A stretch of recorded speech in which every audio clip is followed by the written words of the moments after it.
Hello guys. Ang topic natin today is for the grammatic rule, which is yung Orts und Zeitangaben im Satz. Okay? Ort means place and Zeit is time. So, yung place and time position sa sentence natin. Nakalagay dyan, im Mittelfeld stehen Zeitangaben meistens for Ortsangaben. So, sa Mittelfeld, okay, sa middle part ng sentence, mostly daw yung time muna ang nauuna kesa sa place. So, we have a table here. We have 3 sentences here. So, the first sentence is, Jörg ist diese Woche schon 5-mal im Kino gewesen. So, yung time na diese Woche, nauna siya sa Kino, which is yung Ort. Okay, and the next sentence is, Jörg und Michael sind nach dem Frühstück ins Museum gegangen. So, after the breakfast, nauna, and then ins Museum, yung Ort. And then, sie waren fast 2 Stunden im Museum. So, again, that time yung nauna, almost 2 hours, and then sa museum. Okay? So, yun nga yung nauuna natin sa sentence is yung time muna bago yung place. So, we can apply the TMP method, the time, manner, and place, okay, sa sentences natin. So, mauuna muna si time, and then si manner, and then si place. So, let's have here a sentence. So, Ivy fährt am Morgen mit, mit dem Zug nach Frankfurt. Mali yung spelling ng Frankfurt dyan. So, Frankfurt lang. F-U-R-T. Okay? So, nauna si am Morgen. Am Morgen is yung time, tomorrow. Mit dem Zug, yung manner. Okay? Kung paano siya pupunta. And then, yung place sa Frankfurt. Okay?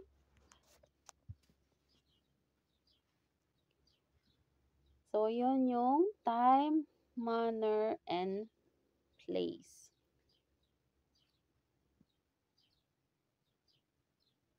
So, number 1, let's have some exercises. TMP.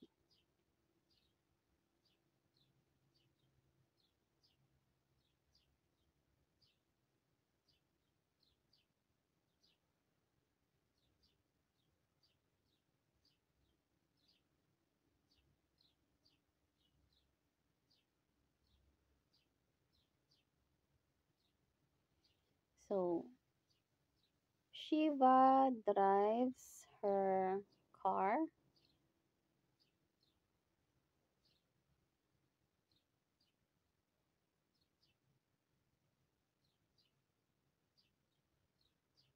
tomorrow. Shiva drives her car tomorrow to Manila. Shiva drives her car tomorrow to Manila.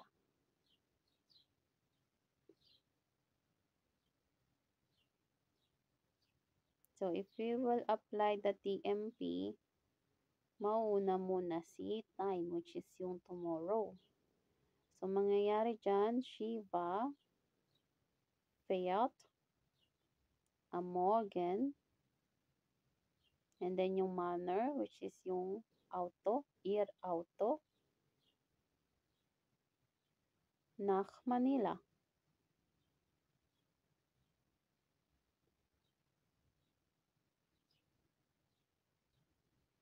So, dito, isinulat muna yung word for word translation niya.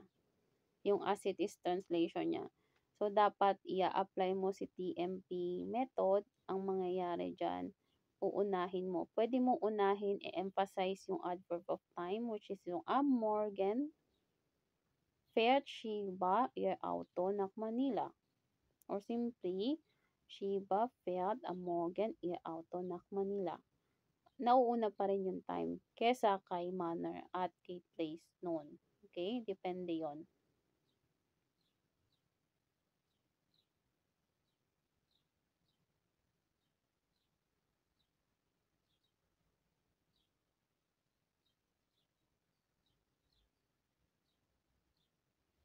So we will have maybe three sentences that you can have exercises and then send it to me so that I can correct it if you really understand the topic.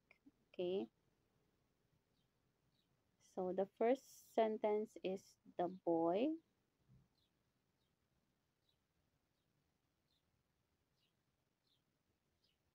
flies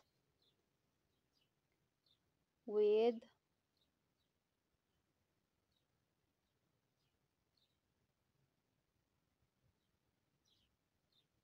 the airplane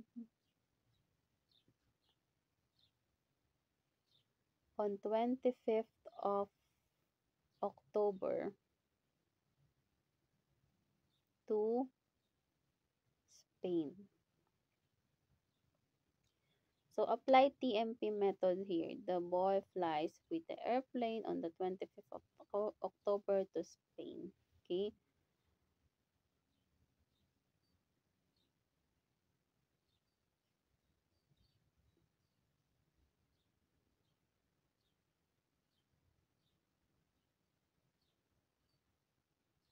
So mauna dyan yung time, which is yung 25th of October. Then yung manner, via plane.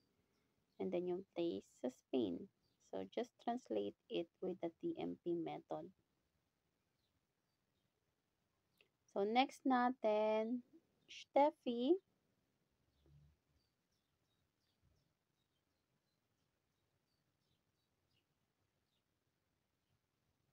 goes to Rorschach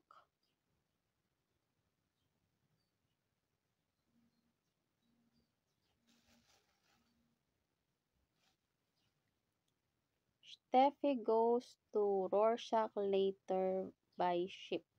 Okay? So, again, apply the TMP method. Sino yung mauuna? Time, and then manner, and then place. Number 3, Ivy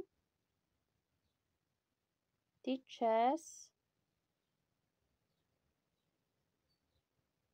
German. Ivy teaches German today at the park. Ivy teaches German today at the park. So you have 3 sentences to do. Just apply the TMP method. Let's go back here. We have the next topic, the indirekte Fragesätze. Okay, alisin ko lang yung yan yung nakasulat. So, indirekte Fragesätze. So, wenn die direkte Frage eine Ja oder Nein-Frage ist, beginnt die indirekte Frage mit ob. So, this is the first rule. Sabi niya, if the direct question is answering yes or no, then if you will construct or rephrase it to indirect question, then use ob. Example, give es auch Führungen zum Thema Film. Is there also topics to that? Is there also leading topics na film? So, it's answerable by yes or no. Then, yung katumbas ng of sa English is if. Okay? So, if you will reconstruct it, kasi it's a direct question, di ba? Gibt es Aufführungen zum Thema Film? Then I would like to make it indirect question. I will use ob. Kasi yun yung rule. If it's answerable by yes or no, use ob. Okay? So, ich möchte wissen, I would like to know, ob es Aufführungen zum Thema Film gibt.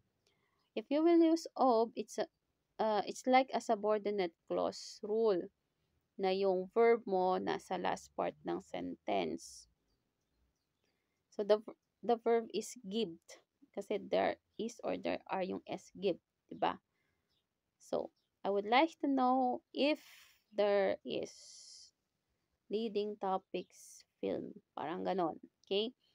Next natin is wenn die direkte Frage mit einem Fragewort beginnt die indirekte Frage mit dem gleichen Fragewort.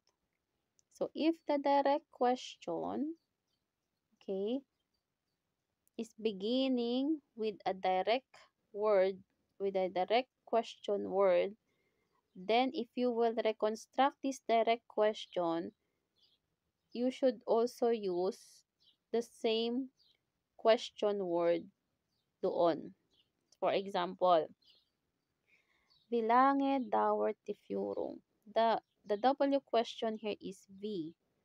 And then if I will rephrase it to an indirect question, I will use also wie. So, können Sie mir sagen, wie lange die Führung dauert? But then, the verb is on the last. Okay?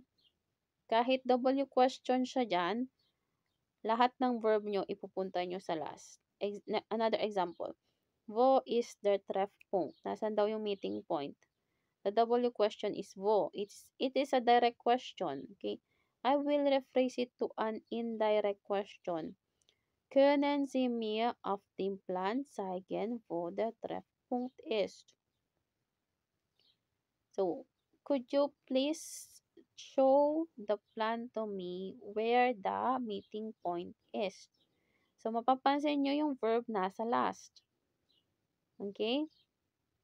So, again, ginamit ko pa rin yung W question na wo. Because that is the rule. If the direct question is beginning with a W question, pag gagawin mo siyang indirect question, same na W question yung gagamitin mo. Wo. VV. Welches. So, another is, welches ticket is am besten? Which ticket is the best daw? That is a direct question. I will make it indirect. Ich möchte gern wissen, welches Ticket am besten ist. Simple lang. Okay? So, mapapansin nyo dyan, yung W question, ayun din ang ginawa niyang indirect question, but then the verbs are on the last. Yun lang ang rule doon. So, walang dito. It's just a 3 pages, gawa tayo ng exercises natin.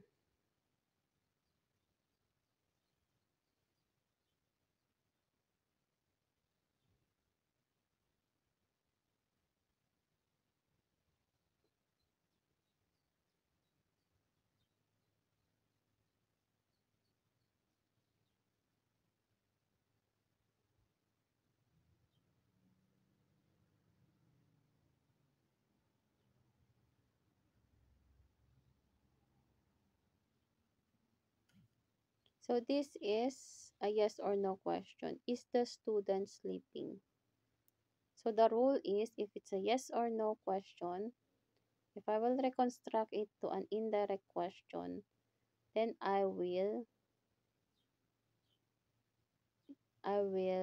use ob. Okay. So let's translate it auf Deutsch. Schläft der Student? Ja oder nein? Then I will use ob to make it indirect question. Okay.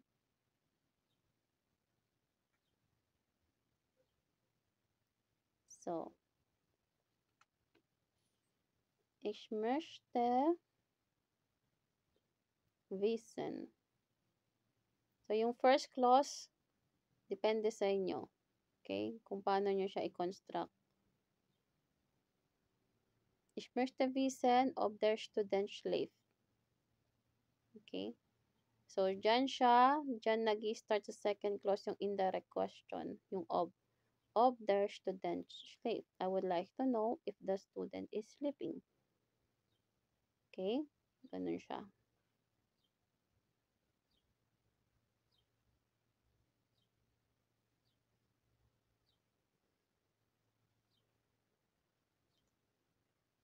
So, next natin, where is my book? Wo is mein book? It's not a yes or no question, but we used here the W question, wo. Wo is mein book? So if I will translate it to indirect question, I will still also use wo. Okay? So Steffi fragt, Steffi is asking, wo, dito na nag-start yung indirect question, wo mein book ist. Again, the last part of the sentence is the verb.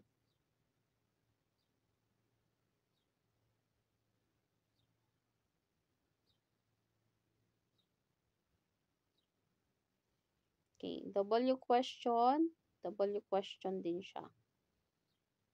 Kapag yes or no question, ob siya. Simple lang. Pwede nyo siyang tignan ulit dito. The two rules for indirecte Fragesätze. Okay? So, mapapansin nyo dyan lahat ng verbs nasa last. Okay? Wie lange die Führung dauert, wo der Treffpunkt ist, welches Ticket es am besten ist. Ob es Aufführungen zum Thema gibt. Lahat sila, yung verb nila nasa last. Para siyang subordinate clause.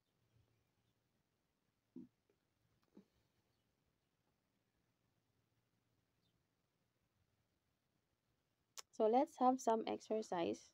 Pwede nyong gawin and pwede kong i-correct. You just send it to me.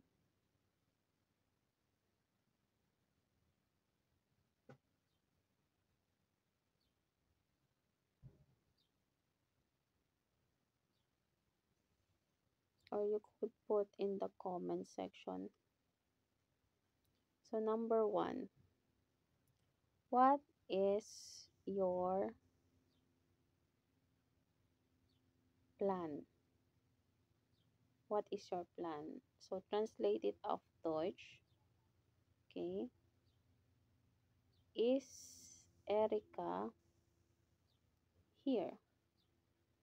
Is Erika here? And number 3, who is playing? Number 4, can you play piano? So, determine if it's answering yes or no, or it is beginning with a W question, and apply the rule for indirecte Fragesätze. Okay, send it to me, your sentences, so that I can correct it, and so that I can see if you understand the lesson. So, we've discussed again the indirekte Fragesätze. Okay? Indirekte Fragesätze mit ob at saka mit W questions.